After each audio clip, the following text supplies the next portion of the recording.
Hello, folks. Hey, Hanif, how are you?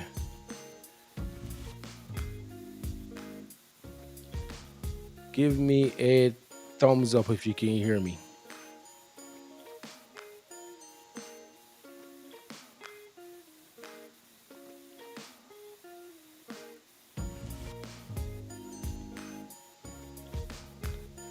If you're in the chat, um, just say hello, introduce yourself.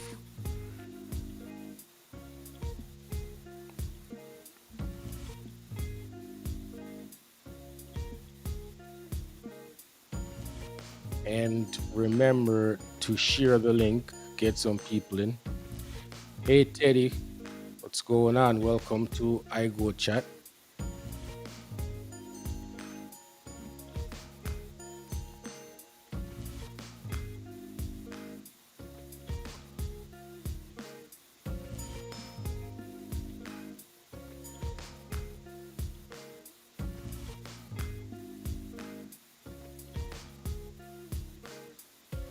It look like I'm lifting weights. How tight my shirt sleeve is. All those farm duties truly have me doing.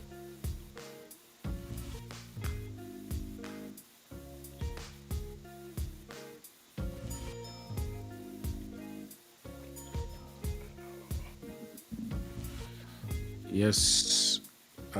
If you're in the chat, say hello.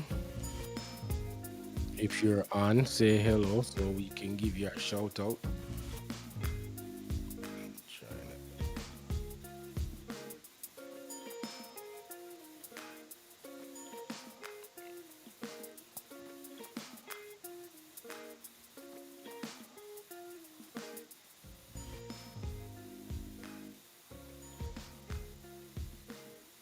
Hello, Mr. Makuk. What's going on?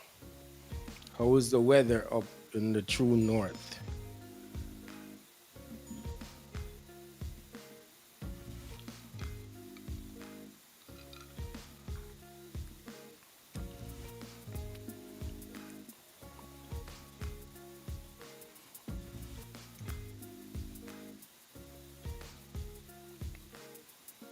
Um, Anybody else that is here, say hello.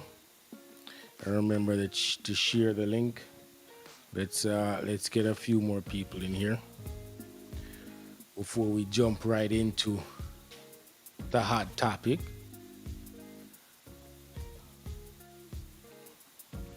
Peter says it's nice and sunny up in Canada. Nice. Gavin, big respect. Hello, thanks for stopping by. Thanks for joining us on this lovely Saturday evening. I know you could be somewhere else. You could be, out enjoying the nice evening, but you're here with us, so we give thanks. Um,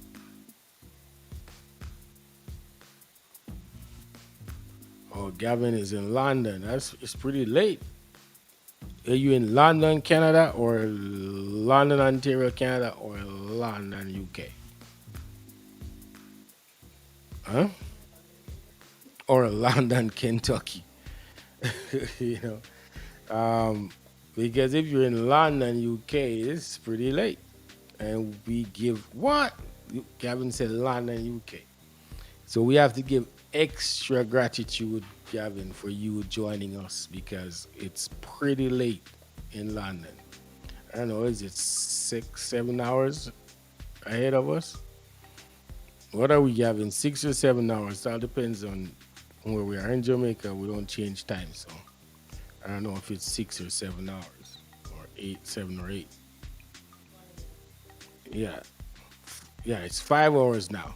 Okay, 5 hours. So it's 1 a.m. there, and we give thanks. And it's pretty hot here on the farm, like really hot, and no wind. So it's kind of, A typical Jamaica summer. Not really typical because usually we get quite a bit of wind up here. So, um, just to give you an idea what we're dealing with. Thatchfield Farm checking in. Big respect, give thanks. Who else is here? If you're here, Clevon, big thanks for being here. Respect. Um, Linda. Hey Linda, how you doing? I think you're due for another Jamaica trip.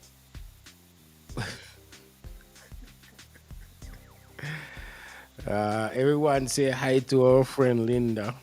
Linda is not even friend. Linda is like family, like real family. So I just want to give Linda some props. Thank you, Linda, for always being there for Cabo Ranch, being there for us. Enough respect. All right, I think I may just get into this thing. Um, Couple of things I want to touch on before I get into the topic of the night. A friend of mine that he buy goats from us and buy hay when we have extra hay, brethren from Boscobel, Omar. I had a conversation with Omar a couple weeks ago, and he had some concerns about what about what Demby is gonna look like presentation wise. Meaning, if you guys remember a few years ago, I posted a picture of what the facility looked like that houses the goats at Denby, right?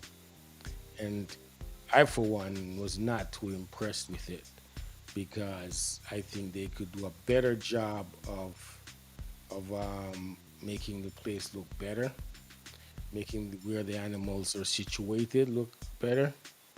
So Omar, my friend, he happened to see videos and pictures from I think it was St. Elizabeth or Westmoreland, one of them agri show, and he thought the facility that where the animals were looked amazing. So that prompted him to give me a call to say, "Hey, what are they gonna do this year at Denby to make the facility look better?" I, for one, don't know. I'm not on the ends on who does what for Denby for the to facilitate and house the animals.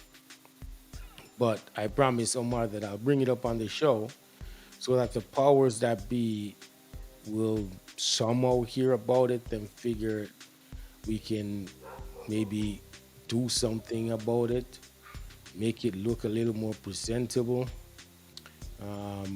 And the irony of it is, right next door, immediately next door to where the competition animals are held, is Nutrimix, usually. And Nutrimix have a state of the art, amazing setup. So the contrast is so glaring that I'm like, somebody got to do something to make where the animals are being housed for competition look a little better compared to how amazing Nutrimix facility looks. And we understand Nutrimix is a corporation that is going to spend money to represent the company, like just put their best foot forward and make people know what they're about. So we understand the disparity in funding. However, we need to do something to make the housing for the competition animals a little more presentable. And I'm hoping that this is a conversation that can we can start now and see how we can make that happen. You hear all them dogs like private has puppies and they're running around all over the place. So if you want puppy that's from general and private, give us a link. They're pretty nice. Um, general is doing his work. Anyway, back to the topic.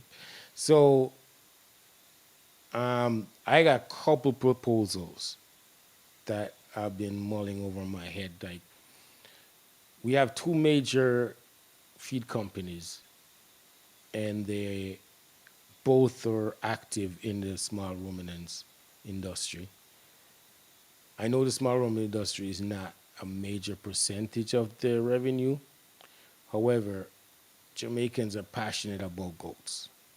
Jamaican, if you go to Denby and see the number of people that goes through that facility where the goats are, especially visitors, tourists that sometimes they don't even realize Jamaica have these amazing goats, right?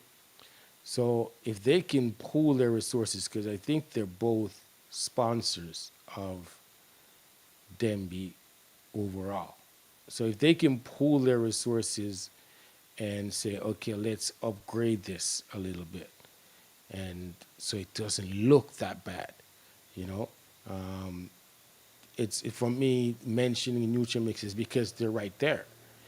You know what I mean? Now Hypro had their tent, their thing a bit away from the competition barn, but I think they could pool their resources. And even farmers that are interested in helping out, whether locally from the diaspora or whatever, maybe it's something we should talk about.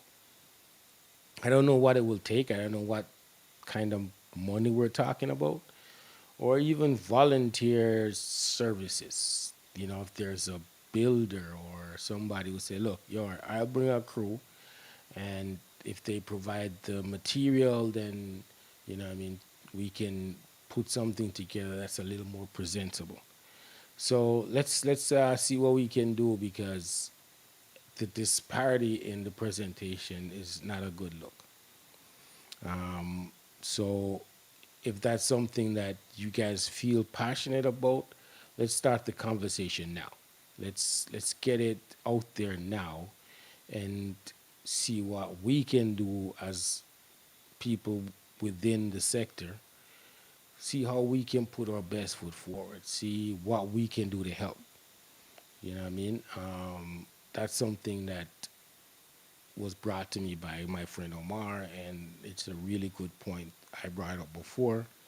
I really don't know who runs it, so I guess we should talk to the association, since they're their official conduit for the sector. So yeah, let's see what we can do. My producer is saying my outfit looks like a bushman. Okay, let's dig into why we're here, why I'm doing this show tonight, and full disclaimer. So I got into a little discussion on Facebook. I don't even remember which group it was. But however, there was a post about goat meat. Maybe the goat meat group. I'm not sure. However, I remember the discussion was around goat meat production and how viable it is, we should do it. And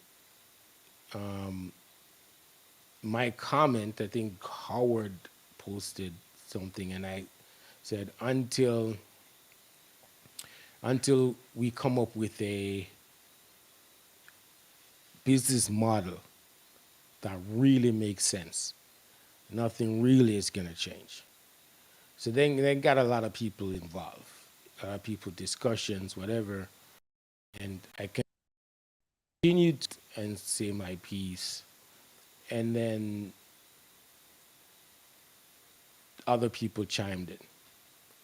Now, I had a conversation with Trudy about it, and she's like, I think you were grossly misunderstood, and you should make that clear and actually reposition your argument. So I did that.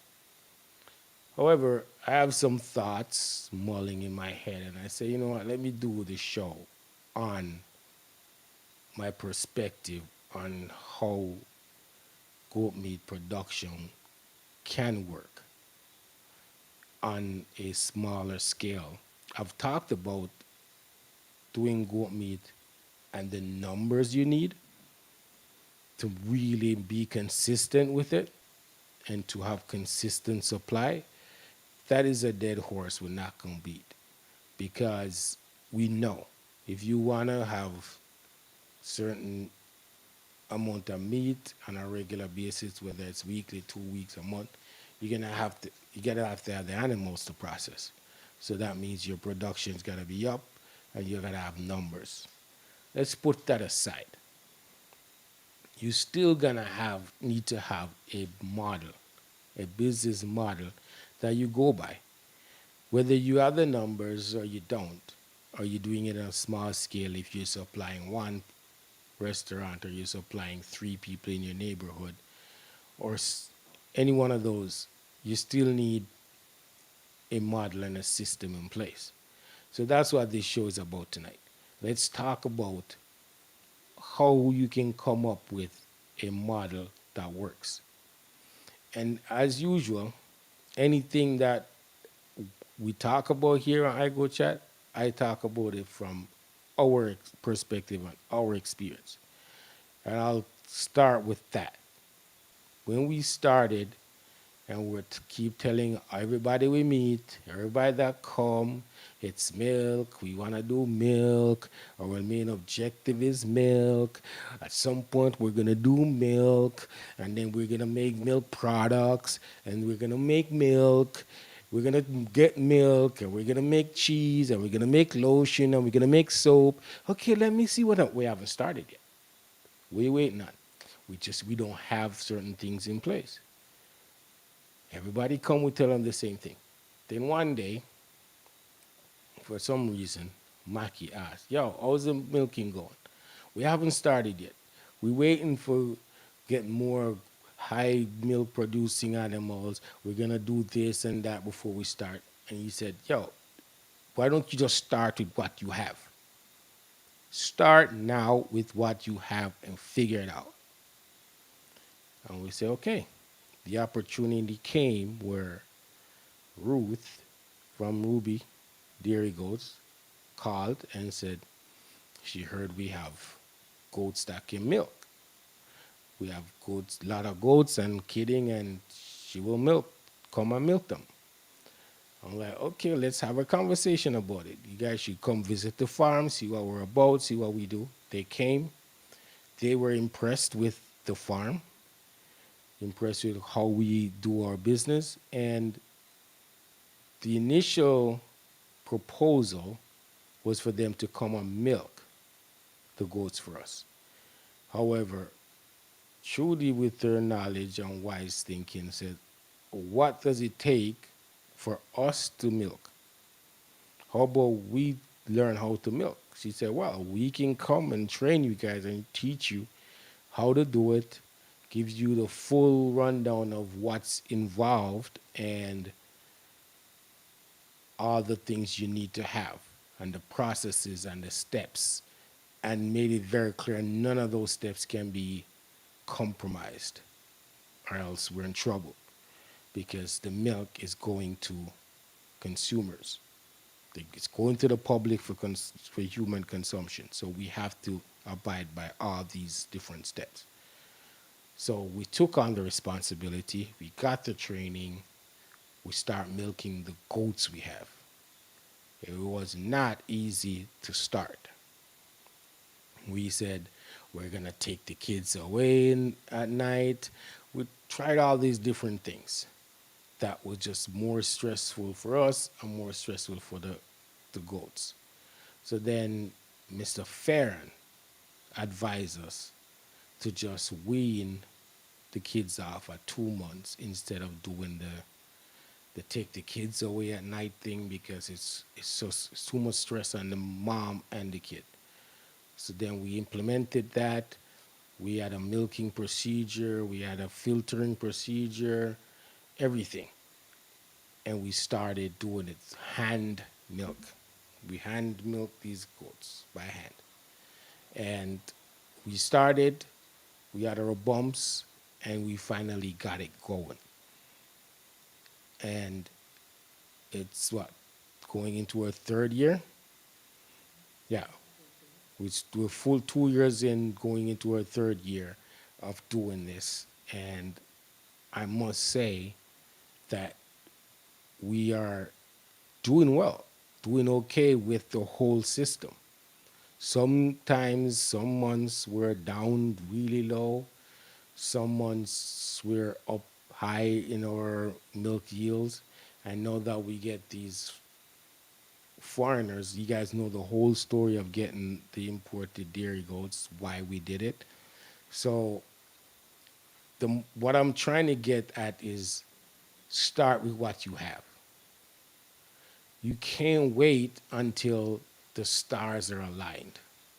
You can't wait until you have enough animals. You can't wait until you have the perfect abattoir. You can't wait. You have to work with what you have and put the necessary pieces in place to execute based on what you have. Now let's be specific and talk about goat meat, right? And let's start with this very little man that say, yo, I want to start selling some goat meat. And I'll start with the very basic, right? You could do it two ways that I can think of. Start. There are three ways actually.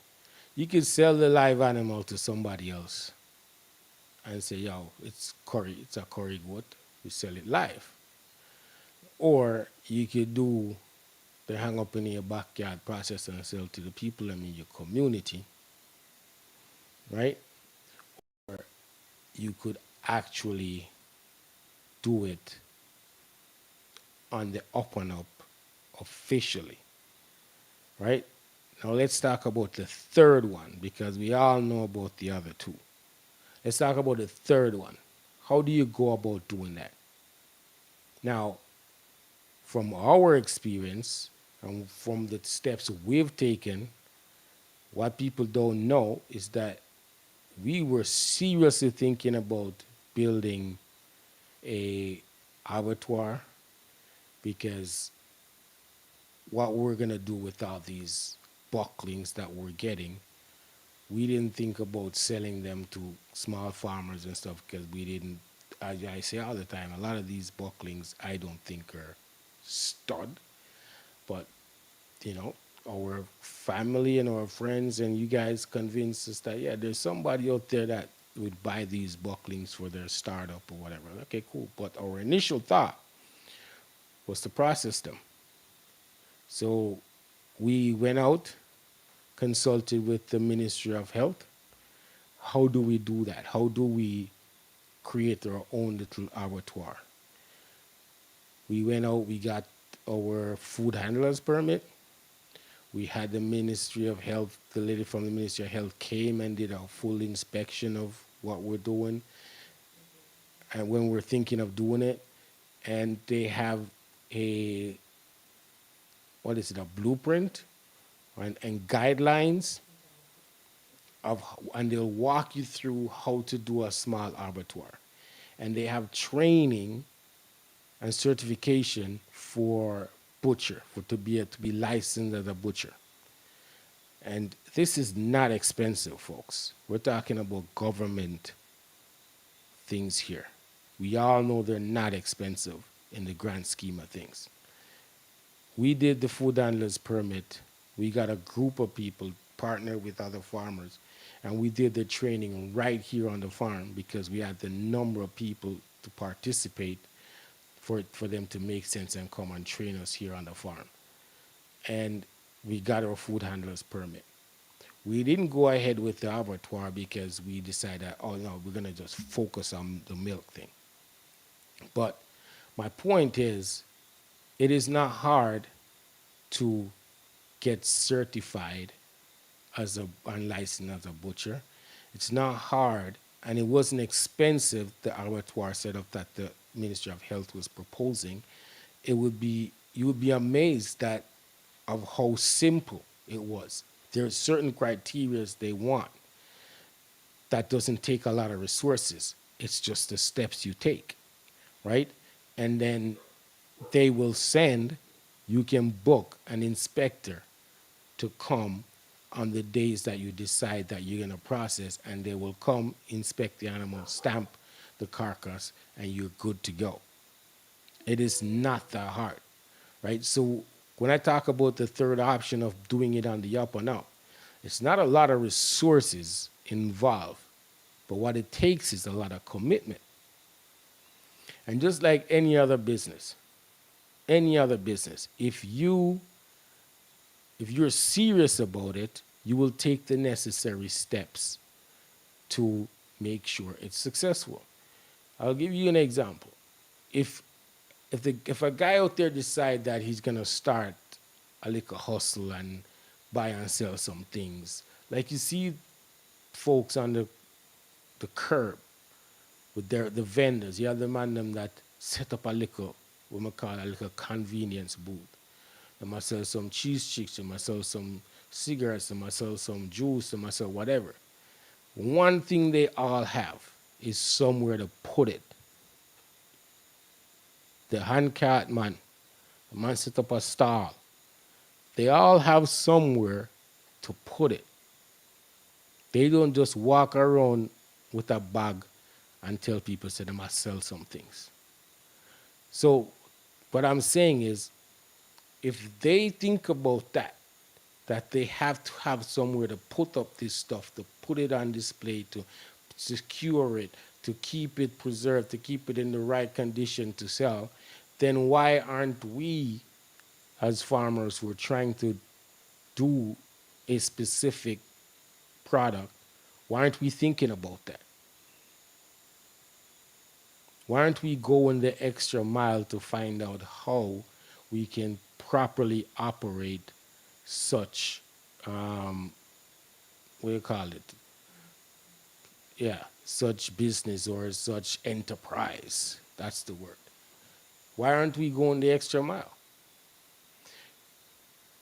And the reason I start with that is because in that discussion on Facebook, a lot of the points were farmers can't afford certain things. Farmers can't afford, because I was pointing out that the truth is, I said, people just talk. They talk about it to death. But I don't see a man say, yo, I'm doing a goat meat thing, and I don't see them post a little packaging machine, like those little vacuum packaging machine that you see I post on that picture. I don't see them saying, yo, I have this approval from Ministry of Health to process on my property. I have a little abattoir set up. I don't see none of that kind of conversation. But you know what I do see? I see chicken people doing it all the time. I see chicken people posting all the time saying, yo, I just processed 50 chicken. I just processed 100 chicken. See the chicken for sale. You see the egg man them, stacks of egg, saying I got eggs, whatever. They figure it out. And the chicken man them, the chicken is packaged almost identical to best dressed chicken. And the Eggman is it's not in some basket or something, it's in the flats, stacks and stacks of them. So they figured it out. They know what the procedures are. They know what the different steps are. I'm saying if you want to be in goat business, goat meat business, figure out what the steps are. Figure out what the different steps you need to make in order to have the enterprise run right. So when I speak of the packaging machine, I actually put numbers down.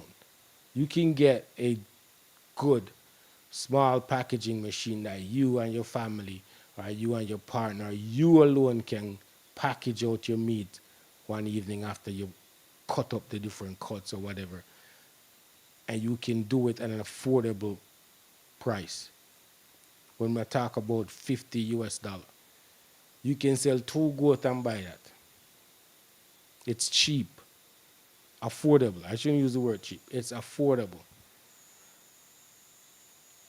I'm talking about things that are affordable to get you started. Just to get you started so people take what you're doing serious. So then another point I make, which I've talked about this before. You can go to the school, go to the clinic, go to the hospital, whatever, find the people with disposable income or a bit of a disposable income, teachers, nurses, doctors, or the affluent family in your neighborhood that you know, so them have a little change. And sell your service to them that look, I can give you good quality goat meat every month, well packaged. Look at this. Bring a cooler with you with some nice packaged meat in it and show it to them and say, look, this is what I can give to you. I can come by, drop it off. You don't have to worry about anything. You don't have to worry about going to a supermarket or whatever, whatever. If me know say you want 10 pounds of goat meat every month, I will make sure it's available to you. And we can do the transaction online. You don't have to worry about it. Even if you're not here, I'll leave the cooler with ice. Added value services so people feel comfortable dealing with you and feel appreciated and they will stick with you. And then you're selling them quality meat. You can vouch for your meat that it's not 3-year-old meat, it's not 2-year-old meat, it's fresh, young, tender meat. And you build out your customer base accordingly. Don't overextend yourself. However, what that does is if it's even one person and you consistently deliver to that one person with quality service, you get into the routine of meeting that deadline or making that delivery consistently every month or every 2 weeks, whatever it is. You get into that routine, you know what it takes. You know that, okay, if I'm going to double this, you know what it takes to double it. You start thinking, oh, maybe I'm going to need a bigger, faster packaging machine. How do I get there? Because now you max out the liquor machine because you double your customer base or whatever it is. So the objective was to explain to people that you got to start with what you have and get into the routine of running that business.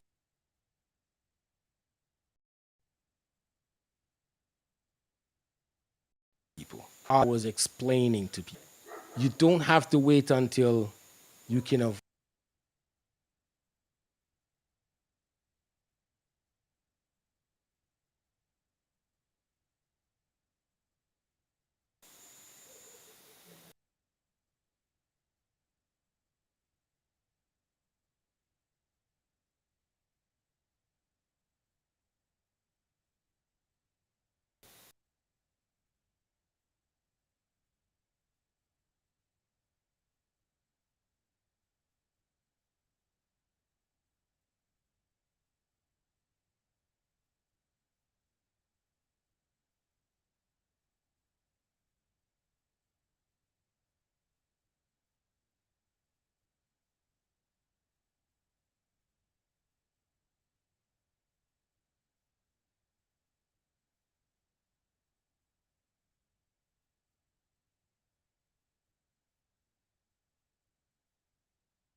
It says I'm still live.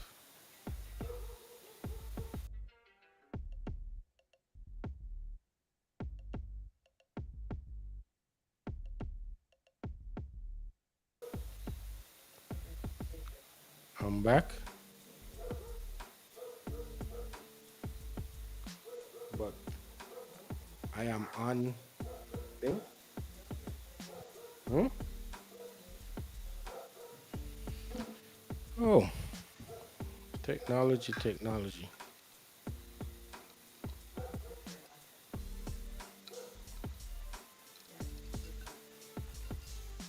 I don't see anything in the chat. Hmm? Can you see me?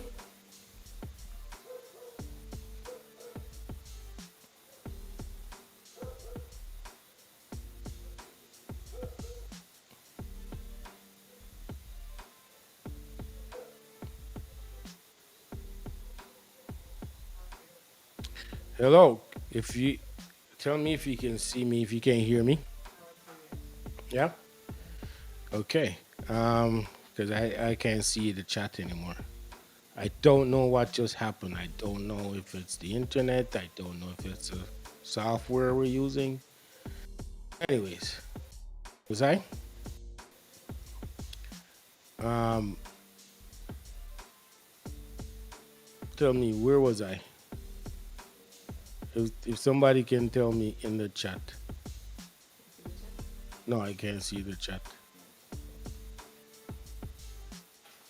What was my argument?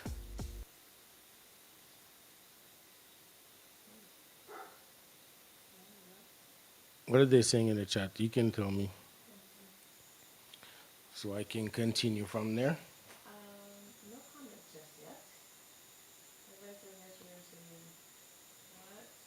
What was my what was my reasoning when I got cut off? Yeah. So basically, what I'm saying is yes. So it's all about starting it, getting the small pieces that you need, the necessary pieces that you need to make it happen. Start with that. Then find a market. Find somebody. If it's one person that you're selling to, get into the habit of delivering for that person. Get into the habit of providing value to that person. That person will tell somebody else, they'll tell somebody else, and before you know it, you have a small little customer base that you got to service. And you have to decide at what point do you need to scale it. And the reason I'm saying that's how you should do it on a small scale is because you're cutting out the middleman. There was another discussion a while back on Facebook how in order for it to work, you got to cut out the middleman. The middleman is the butcher, and the middleman is the guy that you have to buy goat from to process. I know from experience that buying a goat from somebody else to process to sell to your customer, the profit margin is very thin if there's any profit at all. I know that for a fact. We've tried providing, helping out clients we have by doing that, and we realize it ain't gonna work. It doesn't make sense. So if you cut out the middleman, which is the butcher, then your profit margin is more. And you have a one-on-one relationship, business to customer, what they call B2C operation. So you can scale it accordingly. Then you can upsell them on things. You can upsell them and say, look, you know what I mean? I'm going to throw in the managed water kit. You know what I mean?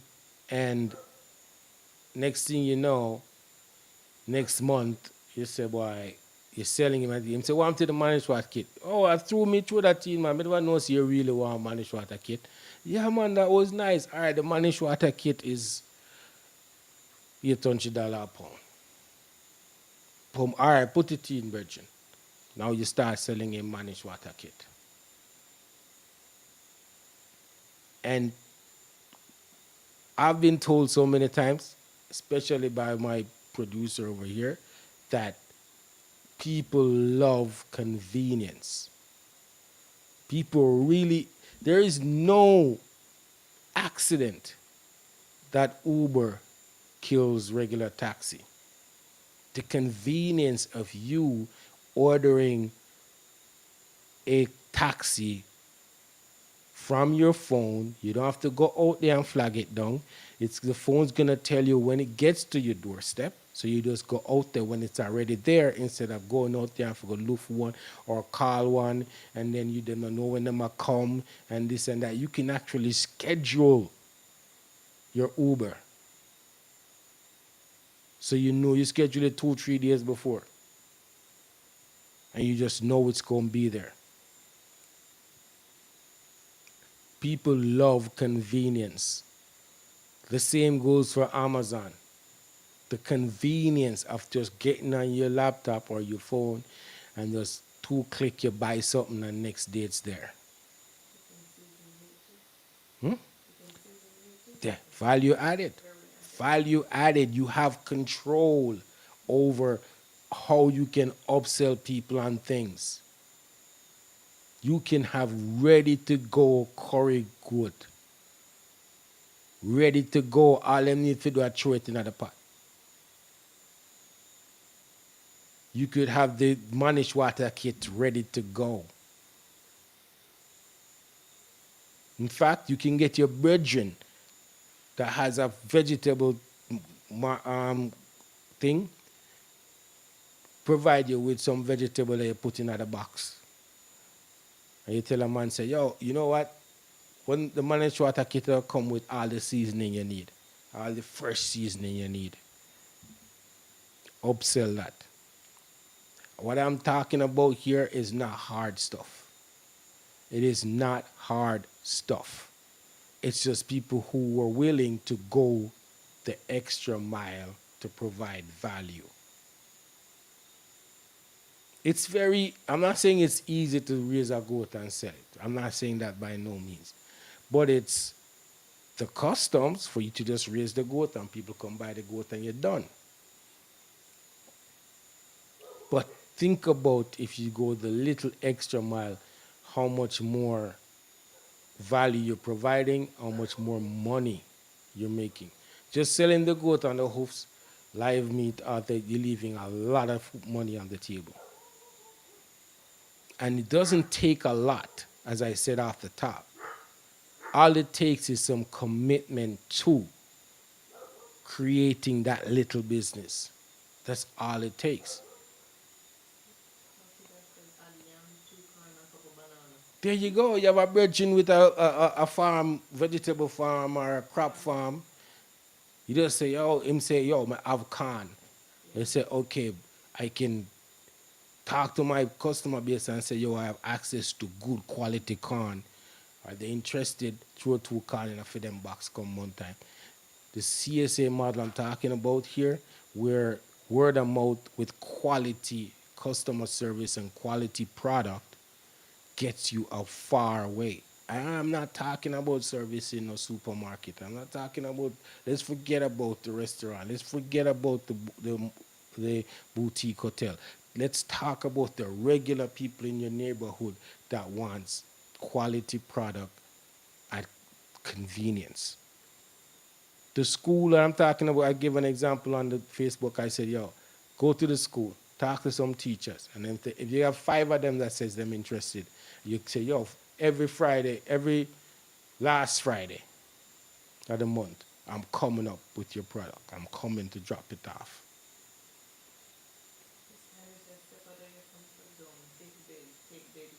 Yeah. Just improve yourself little by little. Improve. Try to show people that show your customers that you really care. Willing to take the hit if you know something went sideways Just take the hit and say, you know what, I got this. They will appreciate it. And trust me, I'm not being naive to think that, Jamaicans say, man, I don't want to take advantage of you all the time. But for the most part, you will end up on the positive side of it. My point that I was trying to make is that do it, figure out how to do it at scale. Figure out how to do it by starting small, develop your customer base. Next thing you know, you have so much people you can open a little shop, a little meat shop. So now you start figuring out, look, I can sell ground goat meat now. I can make good sausage now. The, the opportunities are endless. It's about building out your business and a brand. And next thing you know, see that place called Butcher Shop. Next thing you know, you can go to them and say, look, I have quality goat meat I can provide you on a monthly basis. And you have somebody you can count on to sell, go deliver 20 pound, 50 pound, well nicely packaged. Them not have to do nothing more than put it in a them thing. Scan it and put it into them thing. And you're good to go. I am not talking about anything massive or overwhelming here. I actually, through this right here that I witness, I actually go on Amazon and look up the machine, the shrink, the vacuum wrap machine, to make sure I'm not talk out of my whatever. It is not that expensive. And I know that the abattoir thing wasn't crazy because we were gonna do it, especially when we found out that the criteria wasn't overwhelming. I didn't want to do the butchering, so I was gonna get one of the guys certified as a butcher.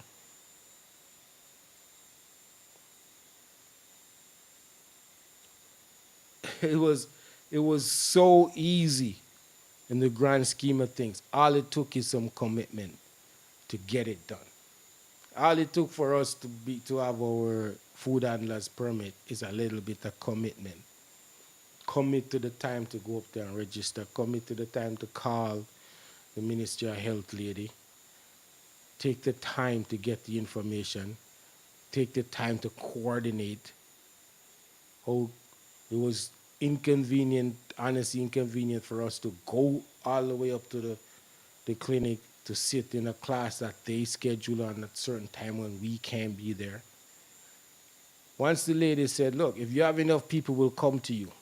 Oh, all right, let's call Kayla, let's call this person, let's see how many people are interested in doing this. We got a group together. Now the training happened on our schedule. Our schedule on the farm, when we finish farm chores, when we have the time to do it, we schedule it accordingly. Instead of we'd have to get up early and be up there at 9 o'clock in the middle of when we got things to do. It just takes a little bit of commitment. A little bit of commitment to what you really want to do. And do some research, talk to some people. Information is key. So I don't want people to get the wrong impression that I'm talking about stuff that is out of reach for the regular farmer. It's not out of reach. If the machine is $50, which is what? How much Jamaican that? Maybe 5, 10,000. Yeah. Easy the man to myself graded at them all for 50, 60,000 dollars. You can take $10,000 out of that and buy a liquor meat packaging machine. The sleeves, the plastic bags that come, they use with it is like $20, $25 for 200. And guess what? We're talking about in a time where you can order it on Amazon and it gets delivered to your town, if not to your yard. If you have a good relationship with some of these courier companies, extra little fee and bring it right to you. So we're not talking about things that are far fetched that farmers cannot get to. If you're serious about it, you have to invest in your business, invest in what you want to do. That's all I'm saying. There you go.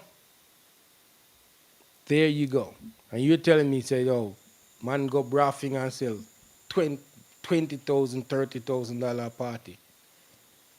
Easy, easy. So I may say, yo, take $10,000 and buy a little shrink wrap machine with some with the bags to go with it. And before you know it, you can start packaging your meat. Cutlass and file, not that expensive either. So if you're a real farmer and you're in that passionately about it, you start figuring out YouTube will show you how to do the cuts. Or if you really into it, and you just say a curd goat meat yourself, then you know how to chop up that thing cubes all day, all night. And you do 5 pound packages, 4 pound package, whatever you feel is appropriate. If you think it's easier to stack 4 pound packages or whatever, you do 4 pound packages and you put a bunch of that in your freezer. So then you can always tell a man, say, yeah, I have goat meat. It comes in 4 pound packages or 5 pound packages, and you sell it accordingly. You don't have to wait. You don't have to wait Sunday or Saturday when you have processed goat. Think about if you had that model where you're processing on a Saturday or a Sunday, and rain fall the whole Saturday and the whole Sunday. People say they not come out of them yard. Or you think, oh man, I don't know about being out there doing that right now. You, you have a problem. But if you can do this at your schedule and say, let's say you know it's gonna rain all weekend and you have 2, 3 go to process.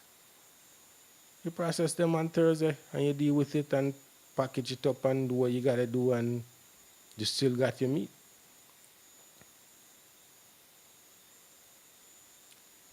If you guys think that I'm missing something, please do tell me. I can see the chat. My producer can see the chat. Tell me if I'm missing something. Is there an angle that I'm not looking at? I would love to explore it.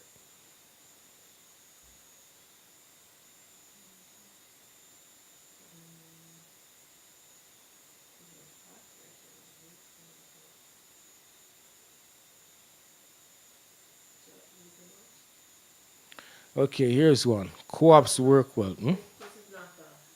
Yeah, it's not a question.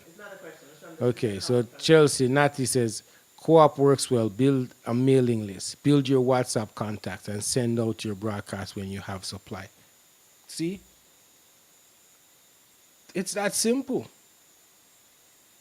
All you need to do, the people them you're selling to, or you have people, if you even talk to somebody and you tell them that's what you do and them say they'll be interested, put them into your WhatsApp list and say, look, I'm I'm gonna have 10 pound, 100 pounds of meat on the last Friday of June. Quality goat meat. Y'all know say me only deal with quality. I'm gonna have, you know what I mean, X amount of managed water kit. Place your order right now if you don't want to miss out. Your regular people them will have them standing order. You don't have to bother worry about them because you know them I will expect them box with them what them usually order. But then you may have some new customers that are like, oh man, you know what? Actually, I'm going to need 5 pound of meat. It's not that hard. It's just going the extra mile to make sure you have the ability to move your product and quality customer service.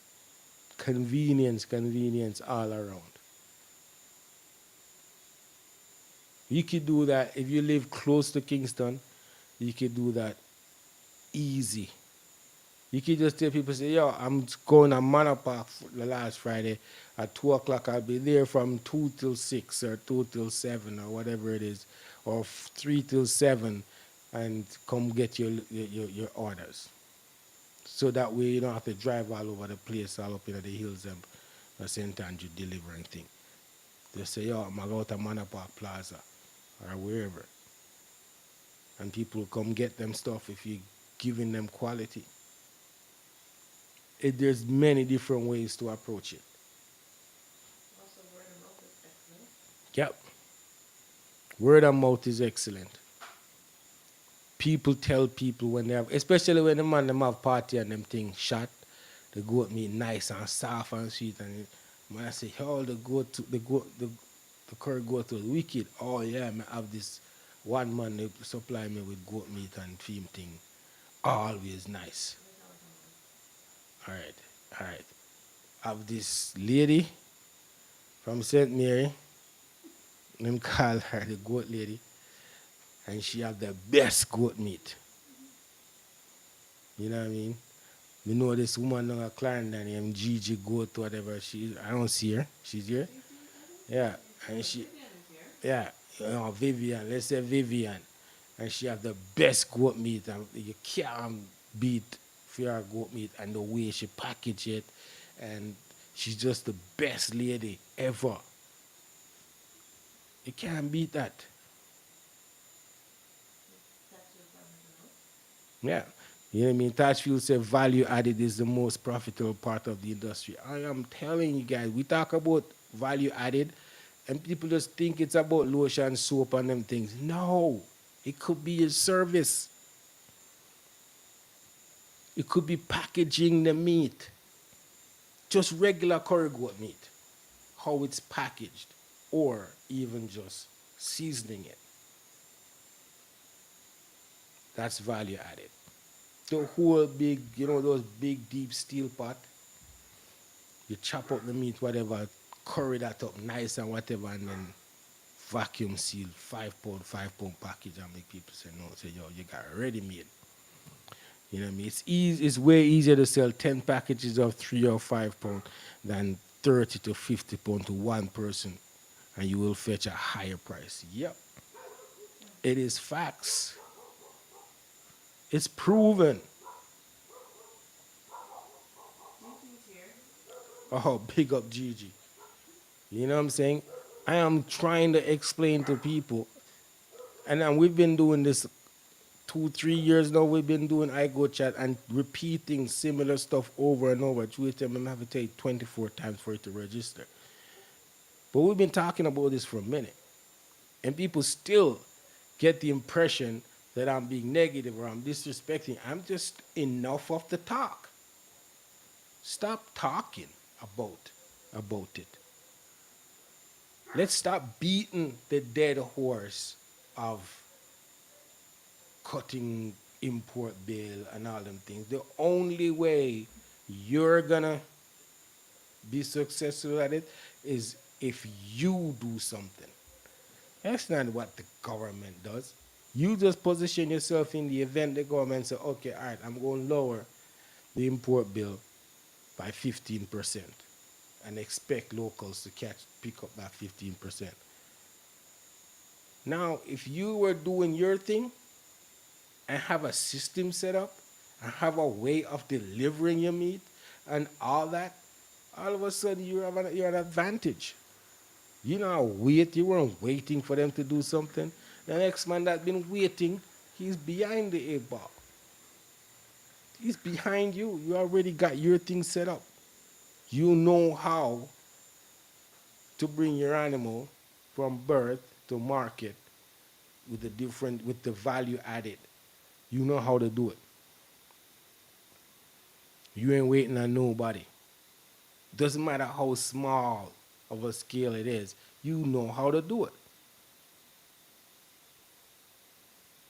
And trust me, once you start with the liquor machine and you do your thing. Sooner or later, you're going to find yourself looking at a bigger machine, see what the cost of a bigger machine is, how you can get a bigger machine. And trust me, that's how it works.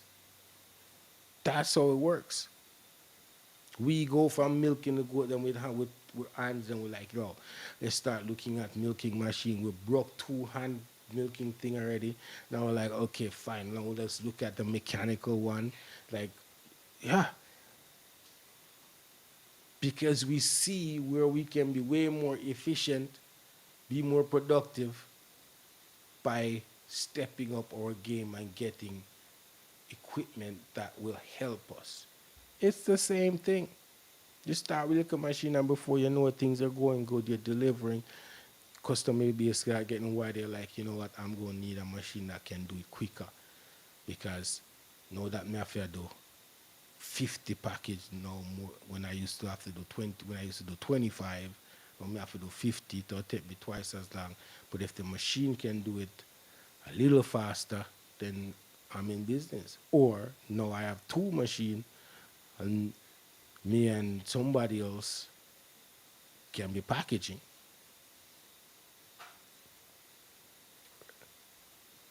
I'm just saying it based on our experience and based on the research that I've done and the people that I've talked to. I'm just sharing the information. As you guys know, we don't hold nothing to us, keep nothing to ourselves. We obviously do not keep anything to ourselves. And my belief is knowledge is power and sharing is caring. The more people I have in the system doing this, the more argument we have, the more power we have, the more the government or the powers that be will take us serious. They will understand that this is them people are serious. There will be more focus, more resources made available to the sector because now we're contributing seriously to the GDP. GDP is the gross domestic production. So if we're contributing positively, significantly to the country's GDP, more resources will be allocated to the sector. There's enough people in Jamaica own goat. I'm not gonna make the mistake again. I say enough goat farmers. Enough people in Jamaica own goats. We already did a in-depth, truly did an in-depth presentation on the the how people can benefit from goat dairy. Now I'm doing my little pitch on how you can actually start your meat business on a small scale and grow it. I don't have the fancy presentations that truly have, but yo, I got facts. I got people common sense information that anybody can hear, see, and say, oh, that makes sense. You know what I mean? The argument of breeding up and creating the right genetics and all of them things, like everybody, everybody can do that. If everybody take the time to get the right meat goat before them do anything, like what is that? I'll leave that to the people who are breeders. I just want the ability to sell the meat. I want a proper system in place, right customer base to sell the meat. How do I sell it? How do I market my brand? How do I sell it? That's what it's about. Help me figure it out because I can grow the goat. I can get the goat from a kid to market weight in a reasonable time. I can do that. How do I sell it? Besides selling it to the butcher and selling it live. No, I'm telling you how to do that. I'm giving you vital information on how to do it. It's not hard. It's simple. But just like how we never think about simply starting the milk thing instead of waiting for the ideal moment when we have this, when we have that. No. I'm here to say, yo, start tomorrow. Start this month. And you will see the difference.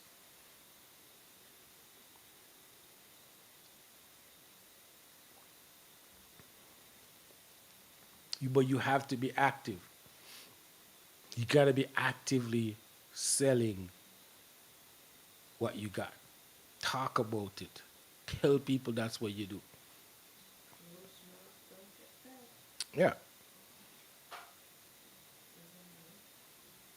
Tell people you have the best goat meat. Don't be shy about it. You have the best goat meat. If them say, yo, no, me have the best goat meat. Me know that. How you know that? Because I've tried it. I've tried many goat meat. From about till now, I've tried many goat meat. And my own of me grow. I'm thinking, are the best one you ever taste. Yeah. And if you get two customer and them feel the same way, which I'm sure they will, yeah, get them to give you a drop and say, yo, man, goat meat shot. I'm telling you, that's all I got tonight. If there's any questions or anything I need to elaborate on, feel free to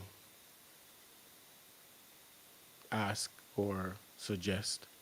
I'm gonna put one up there. Yeah. I don't know. This is all. Okay. Javian. Javian was part of that discussion. Good reasoning. I have a question. Can there be a discussion next week about the mRNA that is being introduced to livestock? What the view of the industry experts on this matter? I believe it's one of the most serious issues facing the industry. Okay, Javian, I'll tell you what I'll do. I will do my own little research and get up to date on this before I actually bring it to the table. As I say all the time, anything I talk about and I go chat is what I really personally know about. And when I don't know about, I bring a guest to talk about it. So we all learn at the same time. But if I'm here by myself, I only talk about things I know about. So I don't know much about the mRNA, but I will find out.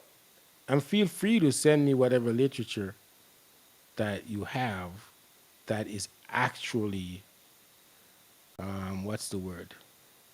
That are facts and vetted and undisputed. Okay? I don't want no conspiracy theory thing that's from the dark web. I want stuff that I can actually, it's a reliable source. All right? But That's all I want. we'll bring it up. The meat shop, curry goat shop, supermarkets, and potential customers. Once you are a licensed butcher, you just need to carry your animal to the slaughterhouse, get it stamped by the inspector. It's a wrap. At least that's the case in Mandeville. There you go. There you go. A man's telling you that you can just go get a licensed butcher to process the meat like they do in the US. You can't do it in your yard. You can't do it on your farm. You have to take it to a licensed laboratory and they process it, cut it up how you like, and everything gets approved and they package it and you can pick it up and carry it home and go sell it. That's how they do it in Canada and the US. You can't do it on your farm. And if it happens on your farm, it's because a customer come do it himself. But you as a farmer can't do it. Um, so Avian is saying that you can take your goat to the butcher, a licensed butcher, pay him to do it, and take the cuts home and do what you need to do with it. Hmm? I never thought of that. I didn't realize they do that. I know you can pay a licensed butcher to come cut it, come do it, but I never realized that you can take it to the slaughterhouse and just pay them to do it and cut it up and whatever. I guess, yeah, makes sense. So there you go. That's another way. It's a little, it's another step that you have to commit to doing. But in the interim, before you become a licensed butcher, maybe that's what you need to do. Don't know what the cost is, but you got to do what you got to do to start. And it's a step to say, yo, you don't have to wait. You really don't have to wait. Because no, you don't have to wait for the license. You don't have to wait for Ministry of Health to come find out if your liquor abattoir is approved. And no,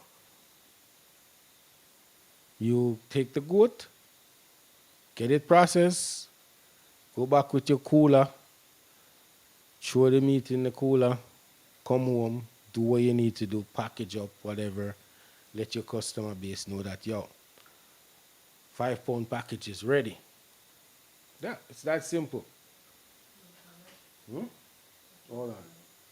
Think a little thing I'm doing. Consumers love knowing where their meat is from, and that's an advantage to farmers. Yeah.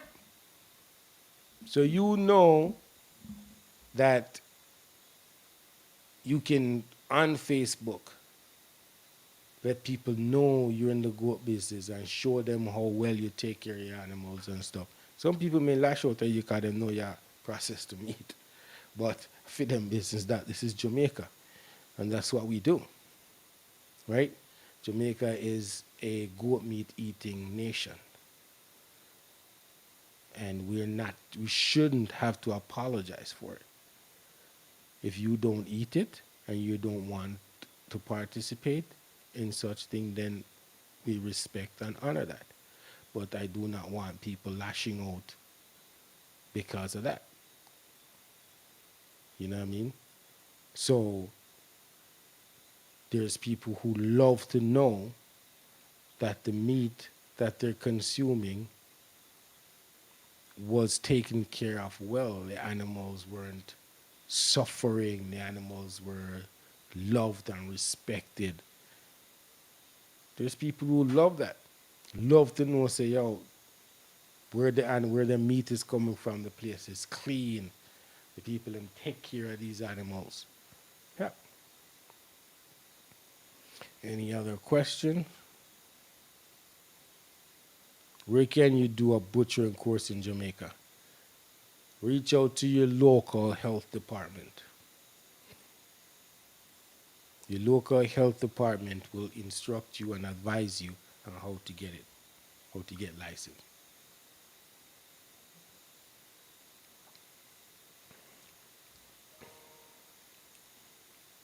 Any information or topic for the show, just please fact check. Always Natty. Always Thatchfield. Good looking out. I agree. I am not talking about stuff I know nothing about. I'll leave that to the guest, right? As I always say, anything we talk about here is our experience or things that I experience or research myself. I know the source is legit. I am not talking about those dark web things that I don't know about. So, with all due respect, Avian, send me the information you got, but make sure it's on the up and up. Any other question? God, the process to get the license is not hard. Once you follow the requirements, they meet once per year for training and renewal. Once per year? That could be an issue. Yeah. You can only get trained Can get it only one time a year. Them do it. Yes, CDK happens once a year. So okay, so let's look at this. So let's say they meet in June, and you decide you want to start your thing in January. Then you have to do as a licensed butcher up until you get your thing. That's what we're looking That should be same thing. at, I right? forgot about that. But the operative part of this statement is that it said the process to get the license is not hard. It is not hard. It's the commitment part that people need to get to. You got to be committed to being successful. And success, me not talk about money and anything like that. I'm talking about the success of getting the license, the success of getting the food handler's permit. That's what I'm talking about when I say success. Take solace and happiness in the little success. You know what I mean? Nick truly can tell you how excited I get when we do a little something like this and it work. I mean, I come tell her and I go and like say the biggest thing in the world me do. I'm happy that my little experiment and my little thing that was in my head that I figured I'm gonna try and it worked. I feel excited about it. And sometimes I get miserable when people don't appreciate how much better it's gonna make their lives. You know, people take it for granted that, oh yeah, then we expected that to happen. They don't respect my all my brain work and my ability to conceive an idea, execute the idea, and the idea work. And fix the holes. And fix her? Fix the holes. Fix the holes? The water hose. Yeah. If it's even fixing the water hose instead of go buy a brand new water hose. Baby, see what I'm talking about? Yeah.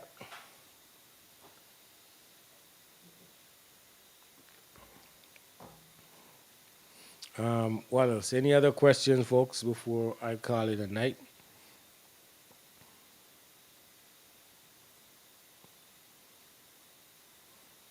Miss Producer, you got any other question for me?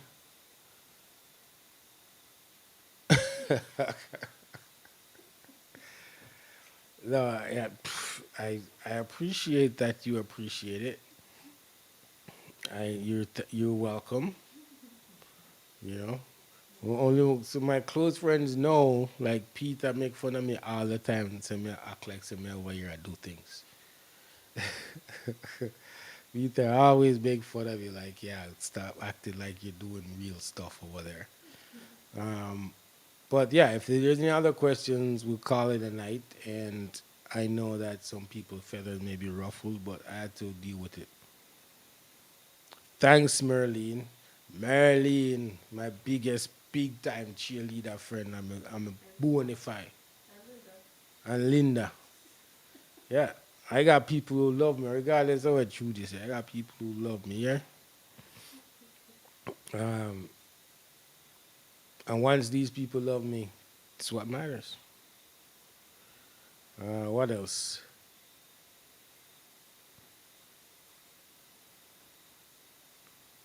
What's that quote that Dayton always say?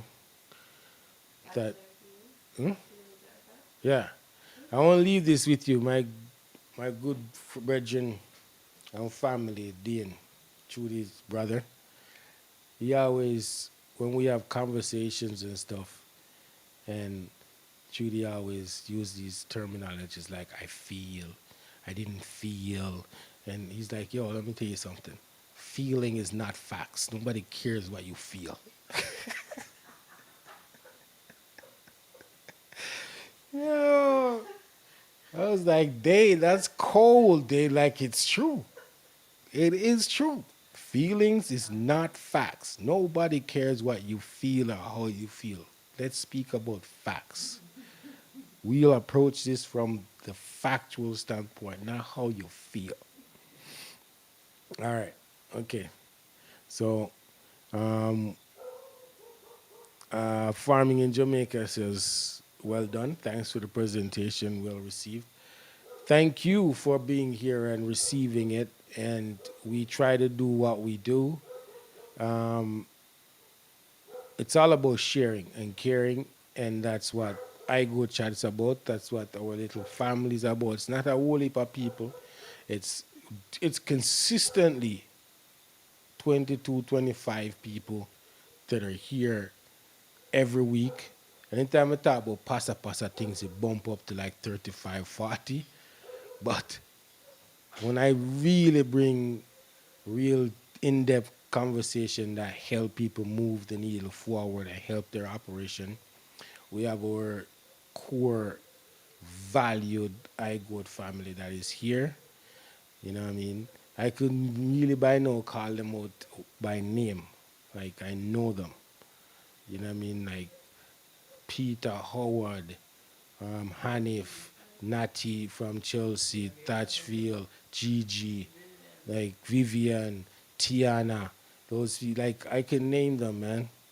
They're always here. Howard Benjamin, these people are always here.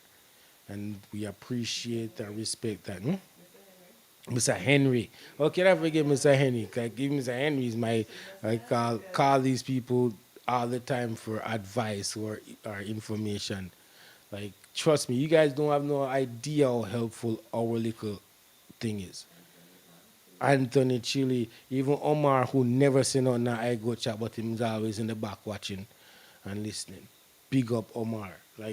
We have a tight little group, you know what I mean? And at some point, that group is gonna come in handy where somebody's gonna real serious help, and we're gonna be there when needed. So I appreciate it, and we love you guys, and let's keep moving this little thing forward. You know what I mean? And sometimes conversations need to be had that's not comfortable, and we may disagree on the approach, but we always respect each other. And it's all love and positivity, respect, and we're out for the evening. Bless up, everyone. All right, see you guys next week.